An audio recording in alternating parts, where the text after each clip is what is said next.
We're following this breaking news story, a school shooting that has taken place at Sandy Hook Elementary School in Newtown, Connecticut. We are learning new details. I want to bring in Meredith Artley. She is managing editor of CNN.com, and she just spoke with an eyewitness who was inside of the school. I have to warn our viewers, I understand that some of the details about what she actually witnessed, it's pretty gruesome.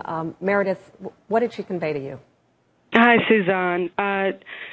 She conveyed to me that she was in a meeting this morning. She said it was around 9:35, and there were about 7 people in the room, and it was a meeting regarding one of her kids. She has children at the school, and she volunteers at the school as well. And she heard, she described it as a pop, pop, pop in the hall, and they all heard it. There were about 7 people in the meeting room. They heard that sound in the hall.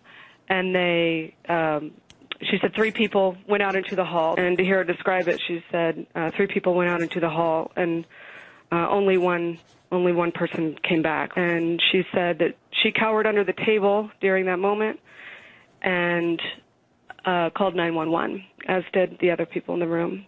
She said she never saw the shooter, that she was under the table, that the shooting happened in the hallway.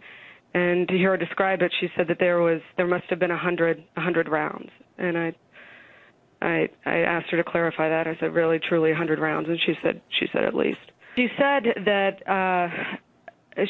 there was confusion. There was yelling, and understandably, she said there was yelling in the hallway, and she couldn't tell for a while if it was the police or the shooter. When I talked to her, she was still inside the school. The school's on lockdown, so she couldn't tell. She didn't know if the shooter was dead yet or still there. She said, "Listen, this is a nice town.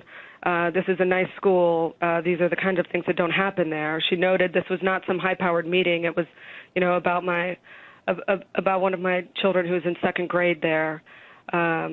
And she's tearful. She's, just understandably panicked. And she said they marched at some point. I don't have the length of time, but she said at some point after the shooting, they marched us out in the hallway, right past the 2 bodies laying in the hallway in a pool of blood. How long was she in that room when she heard those gunshots before there was silence?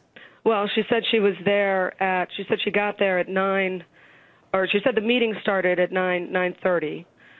She said that she feels like it was right at the start of the meeting. So she said around, 9:30, 9:35, they started hearing the pop, pop, pop in the hall. And it sounds like she knew what it was. I asked her, I said, a lot of people don't know that's what they're hearing, it's gunshots. And she said, no, we all knew that something was, being fired in the hall. And 3 people went out, and only one person came back.